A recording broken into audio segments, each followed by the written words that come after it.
नमस्कार, अपना उत्तराखंड में आप सभी का स्वागत है। मैं हूं नीलू। करते हैं खबरों की शुरुआत। इस वक्त देहरादून से एक बड़ी खबर आ रही है, जहां पर देहरादून मसूरी हाईवे पर मैगी पॉइंट के पास एक बेकाबू कार गहरी खाई में जा गिरी, जिसमें कार में सवार 2 लोगों की मौके पर मौत हो गई है। जबकि सूचना पर पहुंची पुलिस ने एसडीआरएफ की टीम ने 4 लोगों का रेस्क्यू किया है और घायलों को इलाज के लिए अस्पताल में एडमिट करा दिया है। उस जगह की तस्वीर हम आपको दिखा रहे हैं जहां पर यह दुर्घटना हुई है। खाई में गाड़ी गिरी है। 6 लोग इस गाड़ी में सवार थे। बताया जा रहा है 2 की मौत हो गई है। 6 लोग थे इसमें, जिसमें से 4 की हालत इस वक्त गंभीर है। बातचीत करने के लिए सत्येंद्र वर्तवाल इस वक्त हमारे साथ फोन लाइन पर जुड़ गए हैं। सत्येंद्र, किस तरह से हुई ये दुर्घटना और जो 4 लोग घायल है वो इस वक्त उनकी हालत किस तरह की है? कहाँ के रहने वाले सारे लोग बताए जा रहे हैं? बिल्कुल नीलू, मैं आपको बताता हूँ कि आज सवेरे तड़के की है, जब नोएडा से कुछ लोग कार में सवार होकर मसूरी घूमने आए थे, जिसमें से मैगी पॉइंट के सामने ही ये गाड़ी अनियंत्रित होकर खाई में गिरी और जिसमें 2 लोगों की मौके पर ही मौत हो गई। ये दोनों के दोनों नोएडा और बुलंदशहर के रहने वाले हैं और जो अन्य जो 4 लोग हैं ये इनकी हालत फिलहाल स्थिर बताई जा रही है। सबका इलाज जिला अस्पताल देहरादून में चल रहा है। जी, और सभी एक ही परिवार के थे सत्येंद्र? सब नहीं, अभी तक जो सूचना आई है ये सभी दोस्त थे और घूमने के लिए मसूरी आए थे। जी ठीक है, बहुत बहुत शुक्रिया आपका सत्येंद्र जानकारी देने के लिए। और रुड़की के मंगलौर कोतवाली इलाके में चेकिंग के दौरान पुलिस और बदमाशों के बीच मुठभेड़ हो गई, जिसमें एक बदमाश के पैर में गोली लग गई, जबकि दूसरा मौके से फरार होने में कामयाब रहा। घायल बदमाश उत्तर प्रदेश के हापुड़ का रहने वाला है और मंगलौर के लिब्बर हेड़ी में फाइनेंस कर्मी में से हुई लूट में शामिल था। पुलिस ने घायल बदमाश को अस्पताल में एडमिट करा दिया है। हमारे अधिकारी चेकिंग पर निकले थे।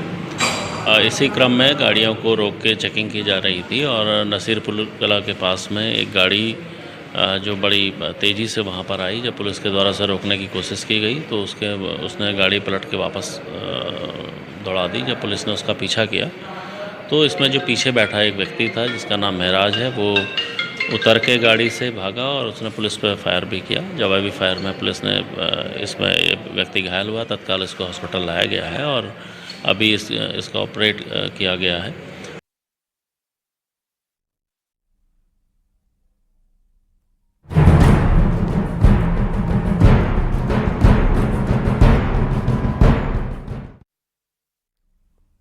और अब बात कर लेते हैं मौसम की। तो अभी बारिश से राहत मिलती उत्तराखंड के लोगों को नहीं दिखाई दे रही है। मौसम विभाग का उत्तराखंड के 7 जिलों के लिए अलर्ट जारी किया है, जिसमें देहरादून, पौड़ी, बागेश्वर, चंपावत, नैनीताल, उधम सिंह नगर और हरिद्वार के लिए भारी बारिश का रेड अलर्ट जारी किया है। जबकि बाकी 6 जिलों के लिए तेज बारिश का ऑरेंज अलर्ट है। वहीं प्रदेश में भारी बारिश के रेड अलर्ट के चलते आज कई जिलों में स्कूल बंद कर दिए गए हैं। पिछले 2 दिनों से हम देख रहे हैं कई ऐसे जिले हैं जहां पर उत्तराखंड में जबरदस्त बारिश हो रही है। कुछ जगहों पर बर्फबारी भी हुई है और अब एक बार फिर से 7 जिलों के लिए रेड अलर्ट जारी किया गया है, जहां पर अधिक से बहुत अधिक बारिश हो सकती है।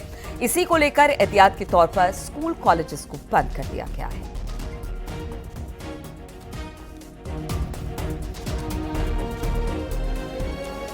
तो देहरादून, नैनीताल, बागेश्वर, उधम सिंह नगर, पौड़ी में रेड अलर्ट जारी किया गया है। यहां पर प्रशासन भी पूरी तरह से मुस्तैद दिखाई दे रहा है। किसी भी आपदा से निपटने के लिए पूरी तैयारी प्रशासन ने की है। साथ ही लोगों से भी कहा गया है कि बहुत जरूरी ना हो तो घर से बाहर ना निकले। और साथ ही साथ हम आपको बता दें कि 6 ऐसे जिले हैं जहां पर ऑरेंज अलर्ट जारी किया गया है। सुनील नवप्रभात इस वक्त और अधिक जानकारी के साथ जुड़ रहे हैं। सुनील, लगातार बारिश हो रही है। पिछले 2 दिनों से हमने देखा है कि किस तरह से बारिश हो रही है। स्कूल कॉलेजेस कई जिलों में बंद कर दिए गए हैं। एक बार फिर से रेड अलर्ट जारी किया गया है। किन किन क्षेत्रों के लिए रेड अलर्ट है और फिलहाल बारिश की वजह से कहां हालात बहुत अच्छे नहीं दिखाई दे रहे हैं? देखिए नीलू, फिलहाल 7 जिलों के लिए, जिसमें आपने अभी कहा कि पौड़ी, देहरादून, हरिद्वार, अल्मोड़ा, बागेश्वर, चंपावत, नैनीताल और उधम सिंह नगर, इन 7 जिलों के लिए रेड अलर्ट जारी किया गया है। यानी कि यहाँ पर एक्सट्रीमली हैवी रेन की चेतावनी दी गई है। इसके अलावा जो 6 जिले प्रदेश के हैं इनके लिए ऑरेंज अलर्ट रखा गया है। यहाँ पर हैवी रेन की संभावना जताई गई है। आज दिन भर यह अलर्ट रहेगा और कल भी येलो अलर्ट पूरे प्रदेश में रहेगा। एहतियातन पूरे प्रदेश में जो स्कूल कॉलेज हैं उनको बंद कर दिया गया है क्योंकि एक्सट्रीमली हैवी रेन का अलर्ट दिया गया है 7 जिलों के लिए। कल से लगातार उत्तराखंड के कमोबेश हर जिले में हर क्षेत्र में बारिश हो रही है। 150 से अधिक सड़कें बंद पड़ी हुई हैं। आपने केदारनाथ का देखा कि केदारनाथ पैदल रूट पर फिलहाल यात्रियों को रोका गया है, आगे नहीं जाने दिया गया है क्योंकि बारिश और लैंडस्लाइड का खतरा लगातार बना हुआ है। बद्रीनाथ राष्ट्रीय राजमार्ग कई जगहों पर बंद है। सुबह आपने देखा कि जो हमारे संवाददाता हैं नितिन, वो जोशीमठ से बता रहे थे, चमोली से बता रहे थे कि वहां पर क्या हालात है। रात भी वहां पर लोग फंसे रहे। तो कमोबेश आज दिन भर ये रहने वाला है। आज भी पहाड़ से लेकर मैदान तक हर जगह बारिश हो रही है। अभी देहरादून के जिस क्षेत्र में मैं हूं वहां पर बूंदाबांदी चल रही है सुबह से, लेकिन कई क्षेत्रों में तेज बारिश भी हो रही है। सरकार के द्वारा इसके लिए एडवाइजरी लोगों को जारी की गई है कि खासकर इस मौसम में जब तेज बारिश हो रही हो, लैंडस्लाइड की घटनाएं बढ़ जाती हैं, सड़कों के टूटने के चांसेस ज्यादा होते हैं, तो लोगों से एक अपील की गई है कि खासकर पहाड़ के क्षेत्रों का रुख न करें और उन क्षेत्रों का रुख न करें जो लैंडस्लाइड की दृष्टि से बेहद संवेदनशील हैं। जी बिल्कुल सुनील, और लेकिन इस वक्त चार धाम यात्रा भी चल रही है और हमने देखा कई जगह पर मार्ग टूटे हुए हैं। सुबह जिस तरह से बात चमोली से भी हो रही थी, वहां पर भी मार्ग टूटे हुए हैं। तो चार धाम यात्रा के लिए किसी तरह की कोई एडवाइजरी है? बिल्कुल नीलू, क्योंकि अभी भी 150 से अधिक सड़कें पूरे उत्तराखंड में बंद हैं, जिनमें बद्रीनाथ राष्ट्रीय राजमार्ग भी है। रुद्रप्रयाग के लिए जो एनएच जाता है वो भी इसमें शामिल है। जगह जगह लैंडस्लाइड की घटनाएं हो रही हैं। एक एडवाइजरी सामान्य तौर पर भी जारी रहती है कि आप मौसम का हाल देखकर आगे बढ़ें, लेकिन खासकर इस रेड अलर्ट को देखते हुए कल ही आपदा प्रबंधन प्राधिकरण के द्वारा सभी जिलों को एक एडवाइजरी जारी। बिल्कुल, तो लगातार उत्तराखंड में मौसम का मिजाज बदला हुआ है। लोगों से भी कहा जा रहा है कि आप संभल कर बाहर निकले। बहुत बहुत शुक्रिया सुनील, हमारे साथ जुड़ने के लिए, तमाम जानकारी हम तक पहुंचाने के लिए। बात चमोली की करें तो यहाँ पर 2 दिनों से रुक रुक कर लगातार बारिश हो रही है। बारिश से नदी नाले उफान पर हैं, जगह जगह सड़कों पर मलबा आया हुआ है और ये मलबा आप देख सकते हैं कि किस तरह से लोगों की परेशानी का सबब बन रहा है। मार्केट, दुकानें इस वक्त वहां पर काफी कम लोग निकल रहे हैं क्योंकि बारिश हो रही है और पानी जगह जगह भरा हुआ है। लोगों को काफी दिक्कतों का सामना भी इस बरसात में करना पड़ा है। चमोली में पिछले 2 दिनों से लगातार रुक रुक कर बारिश जारी है और अभी आप देखिए तस्वीरों में किस तरीके से पहाड़ों पर झमाझम बारिश हो रही है। रुक रुक कर जो बारिश है उसका दौर जारी है। बारिश की वजह से बद्रीनाथ राष्ट्रीय राजमार्ग कई जगहों पर बाधित हो रहा है। चाहे कमेड़ा की बात कर ले, नंदप्रयाग की बात कर ले, पातालगंगा पागल नाला में लगातार मलबा गिर रहा है, जिसकी वजह से वहाँ पर मार्ग लगातार बाधित हो रहा है। हालाँकि प्रशासन ने मौके पर जेसीबी मशीनें तैनात की हुई हैं और लगातार मार्ग को सुचारू किया जा रहा है, लेकिन रुक रुक कर हो रही बारिश से कहीं ना कहीं मुश्किलें लोगों की बढ़ रही है। और आने वाले अगर पूरे 14 सितंबर तक की अगर बात करें तो पहाड़ों में इसी तरीके का मौसम रहेगा, लगातार बारिश होगी, जिसका पूर्वानुमान जारी किया गया है। उत्तराखंड के 7 जिलों में रेड अलर्ट तो 6 जिलों में ऑरेंज अलर्ट जारी किया गया है। तो कहीं ना कहीं आने वाला जो दिन है, यानी कि आज से लेकर और कल तक पहाड़ों में एक बार फिर से भारी से भारी बारिश का पूर्वानुमान मौसम विभाग के द्वारा लगाया गया है। नितिन सेमवाल, न्यूज़ 18, चमोली। और चमोली में लगातार हो रही बारिश के बाद बद्रीनाथ हाईवे कई जगह पर बंद हो चुका है। कमेड़ा, पागल नाला, पातालगंगा और नंदप्रयाग में हाईवे बंद है। इसके साथ ही मलारी हाईवे भी लाता के पास 2 जगह पर बंद है। सड़क बंद होने से कई यात्री जगह जगह फंसे हुए हैं। वहीं सभी जगहों पर सड़क खोलने का काम जारी है।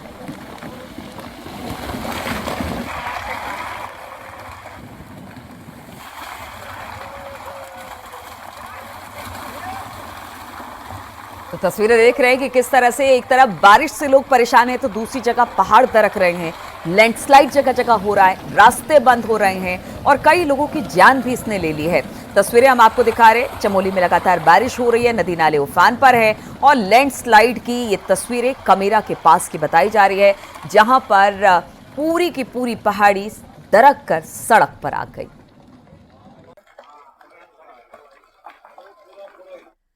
चमोली में लगातार बारिश जारी है और मलबा आने से मलारी हाईवे लाता के पास बंद हो चुका है, जिसकी वजह से कई लोग फंस गए हैं।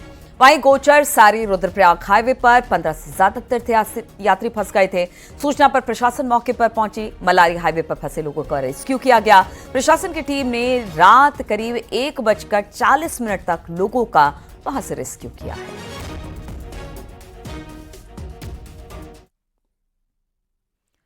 पहाड़ों में लगातार हो रही बारिश से जनजीवन बुरी तरीके से प्रभावित है। तेज बारिश के बाद नैनीताल जिले की नदियां उफान पर है तो लोग दहशत में हैं। कल रात से हो रही बारिश के बाद कोसी और शिप्रा नदी पानी एकदम से बढ़ा है, जिससे खैरना बेताल घाट के लोग चिंतित दिखाई दे रहे हैं। अक्टूबर 2021 में वही इसी इलाके में बड़ी आपदा झेली थी। नदी के तेज बहाव में 2 गायें फंस गई है, जिसके बाद एसडीआरएफ की टीम ने रेस्क्यू कर नदी से इन्हें बाहर निकाला। हालांकि इस दौरान काफी देर तक दोनों गायों को नदी से निकाला जा सका। चमोली में लगातार हो रही बारिश के बाद पहाड़ में बर्फबारी हुई। तस्वीरें हेमकुंड से आई, जहां पर चोटियों पर बर्फबारी आप देख सकते हैं। तस्वीरों में एक्सक्लूसिव तस्वीर है, खूबसूरत तस्वीर है, लेकिन यहां के लोगों का कहना है कि इस बर्फबारी के बाद ठंड बढ़ गई है। हालांकि बारिश और बर्फबारी से लोगों की जिंदगियों पर अच्छा खासा असर पड़ा है।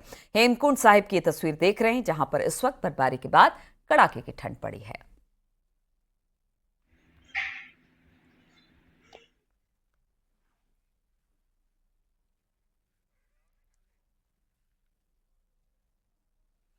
आज सीएम पुष्कर सिंह धामी रुद्रप्रयाग के दौरे पर रहेंगे, जहां पर सीएम धामी दोपहर 2:30 बजे जाख तोली दशयुजला विकास महोत्सव के कार्यक्रम में शामिल होंगे। इसके बाद दोपहर 3 बजे केदार घाटी में सोनप्रयाग का हवाई सर्वे भी मुख्यमंत्री करने वाले हैं। बारिश के बाद हुए नुकसान का जायजा लेंगे और GMVN रामपुर में अधिकारियों के साथ एक बैठक भी करने वाले हैं।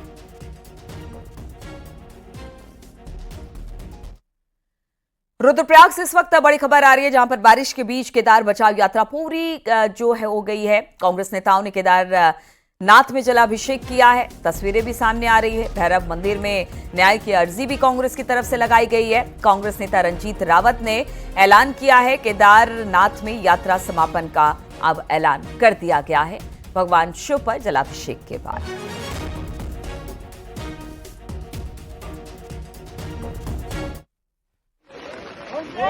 आज केदारनाथ प्रतिष्ठा रक्षा यात्रा का समापन यहाँ केदारनाथ में हो रहा है।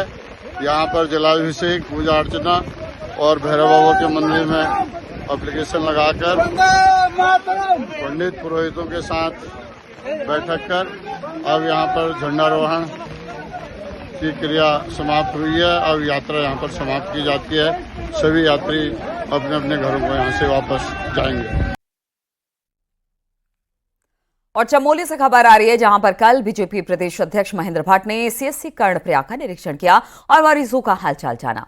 इसके साथ ही थराली, कर्णप्रयाग, पोखरी विधानसभा में चल रहे सदस्यता अभियान को लेकर बैठक की। महेंद्र भट्ट ने कार्यकर्ताओं के साथ कर्णप्रयाग में बैठक भी की है। तो कार्यकर्ताओं के साथ महेंद्र भट्ट की ये बैठक हुई। चमोली में पहुंचे थे महेंद्र भट्ट। यहां पर CSC पहुंचकर कर्णप्रयाग का निरीक्षण किया और मरीजों का हालचाल भी जाना। राजधानी देहरादून समेत उत्तराखंड का हर छोटा बड़ा शहर जाम की समस्या से आए दिन जूझ रहा है। जाम तो संभल नहीं रहा, लेकिन अब एक नया फॉर्मूला पुलिस ने निकाल लिया है। क्या है नया फॉर्मूला, देखिए जरा इस रिपोर्ट में।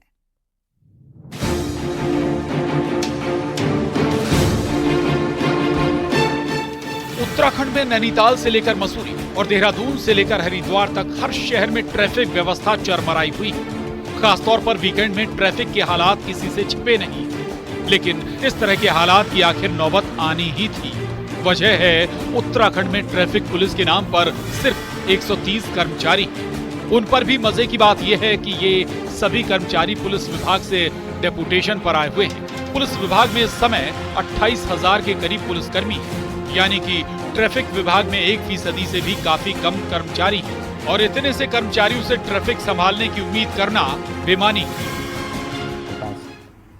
AP होती है आर्म पुलिस जिले में, वहाँ से कर्मचारी तैनात होते हैं। और साथ ही जो PSC है, एडिशनल PC जो है या उससे ऊपर के रैंक के जो अधिकारी कर्मचारी वहाँ पर होते हैं, उनकी तैनाती ट्रैफिक पुलिस में होती है। जब ट्रैफिक पुलिस में नाम मात्र के ही कर्मचारी हैं, तो ट्रैफिक पर कंट्रोल करने का ट्रैफिक निदेशालय ने एक और अनोखा तरीका खोजा है, जिसमें अगर किसी ट्रैफिक पुलिस के क्षेत्र में जाम मिला तो उस क्षेत्र की 1 महीने तक मॉनिटरिंग की जाएगी और यदि पाया गया कि ट्रैफिक कर्मी जाम को हटाने में कामयाब नहीं हो पा रहा है तो उसे उसके मूल विभाग में वापस भेजा जाएगा।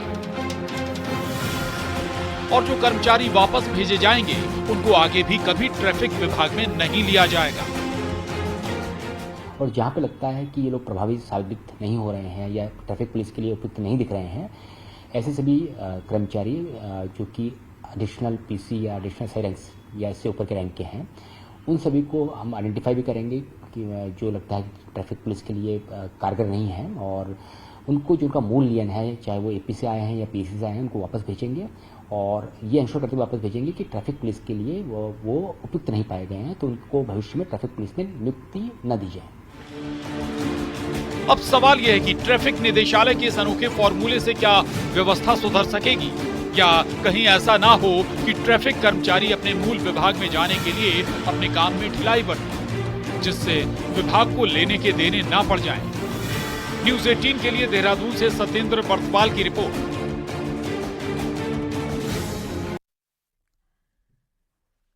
तृतीय केदार भगवान तुंगनाथ मंदिर लगातार झुक रहा है, जिससे मंदिर के अस्तित्व पर संकट पैदा हो गया है। हालांकि मंदिर समिति ने तुंगनाथ मंदिर के जीर्णोद्धार के लिए कवायद तेज कर दी है। देखिए जरा ये रिपोर्ट।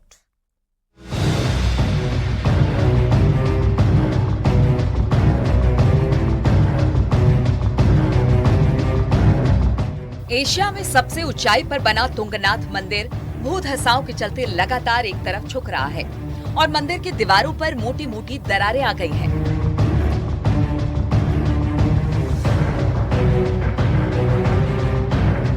जबकि मंदिर के सभा मंडप में छत से पानी भी रिस रहा है। तीर्थ पुरोहित लंबे समय से मंदिर के जीर्णोद्धार की मांग कर रहे हैं। कागजी कार्रवाई रिस रहा है कि नहीं? रिस रहा है। अभी नई क्षेत्र का निर्माण हुआ है, पत्थर भी इस प्रकार आप देखे रहेंगे। मंदिर जो है थोड़ा सा मंदिर में थोड़ा झुकाव की ओर, बाई तो आप देख रहे लेफ्ट की ओर थोड़ा झुकाव की होता है। तो ये आदिगुरु शंकराचार्य के द्वारा निर्मित है, पांडवकालीन मंदिर है और इस प्रकार से जो है अब देखो ये इस प्रकार का हो रखा है। पंच केदारों में से एक तृतीय केदार भगवान तुंगनाथ मंदिर के जीर्णोद्धार को लेकर मंदिर समिति ने कवायद तेज कर दी है और बद्री केदार मंदिर समिति के अध्यक्ष अजेंद्र अजय का कहना है कि तुंगनाथ मंदिर में भू धसाव से मंदिर को हो रहे नुकसान को लेकर मंदिर का सर्वे करवाया गया, जिसकी रिपोर्ट मंदिर समिति के पास आ गई है। जबकि CBRI रुड़की की टीम ने भी तुंगनाथ मंदिर का सर्वे किया है। इन टीमों की सर्वे रिपोर्ट में जो भी सुझाव दिए गए उसके आधार पर ट्रीटमेंट का कार्य जल्द शुरू किया जाएगा। जियोलॉजिकल सर्वे ऑफ इंडिया और आर्कियोलॉजिकल सर्वे ऑफ इंडिया को पत्र लिखा था और उनसे इसके अध्ययन करने के लिए कहा था। उनके अध्ययन दलों ने, उनके वैज्ञानिकों ने वहाँ पर अध्ययन किया, उसकी रिपोर्ट हमको सौंप दी है।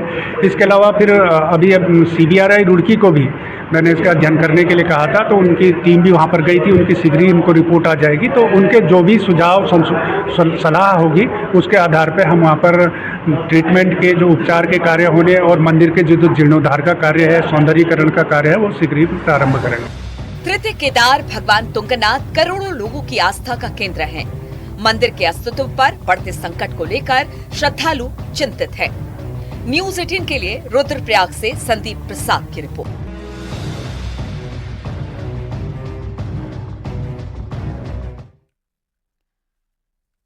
वनों में बढ़ती वन तस्करी, एनिमल कॉन्फ्लिक्ट और वाइल्ड लाइफ पर नजर रखने के लिए वन कर्मियों को ट्रेनिंग दी जा रही है।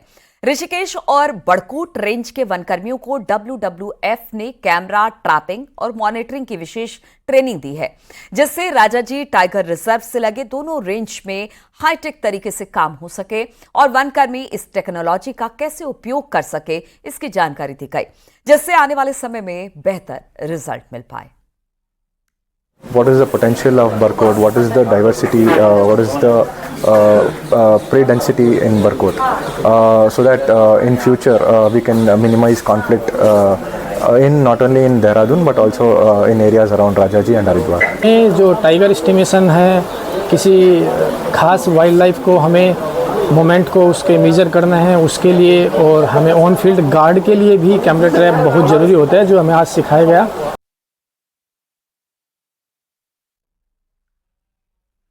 हरिद्वार के जगजीतपुर क्षेत्र में जंगली हाथियों की दहशत लगातार जारी है। एक बार फिर हाथियों का एक झुंड सड़क पर आ गया। इस दौरान वहां मौजूद लोगों में अफरा तफरी मच गई। गनीमत रही कि हाथियों ने किसी को कोई नुकसान नहीं पहुंचाया। आए दिन जंगल से निकलकर हाथियों का झुंड इस इलाके में पहुंच रहा है। वहीं लोगों ने वन विभाग पर हाथियों को रिहायशी इलाके में आने से रोकने के लिए कोई ठोस कदम नहीं उठाने के आरोप लगाए हैं।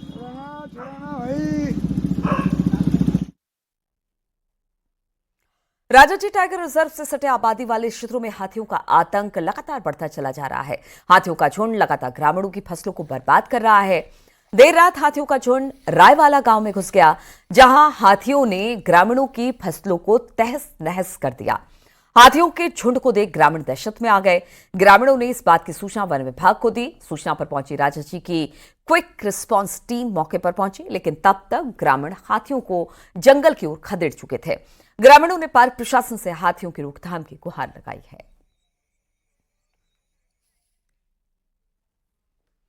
और मानसून के बीच डेंगू का खतरा भी अब बढ़ता चला जा रहा है। नैनीताल जिले में डेंगू के केस लगातार सामने आने लगे हैं। कई मरीजों में डेंगू के संदिग्ध लक्षण पाए गए हैं। जिले में अभी तक 2 मरीजों में डेंगू की पुष्टि हो चुकी है। इस बीच बारिश के कारण कई जगह पानी भरने से डेंगू का खतरा बढ़ता दिखाई दे रहा है, जिसको देखते हुए स्वास्थ्य विभाग ने नैनीताल जिले में कुल 170 बेड डेंगू मरीजों के लिए रिजर्व कर दिए हैं, जिससे सबसे ज्यादा 40 बेड सुशीला तिवारी अस्पताल में रिजर्व किया गया है। एक 20 अस्पताल में एडमिट है और एक जो है सुशीला तिवारी यूनिट है। इसके अलावा 5 पेशेंट जो हैं संदिग्धाएँ हैं, जिनका कि अभी एलिजा टेस्ट हुआ है और उनका अभी कोई रिपोर्ट नहीं आई है। खाली संदिग्ध मामले हैं, वो नॉर्मल हो सकता है, जाड़ा बुखार भी हो सकता है। इसके अलावा जहाँ जहाँ हम लोगों को पता चल रहा है जहाँ के पेशेंट हैं वहाँ फॉगिंग कराई जा रही है।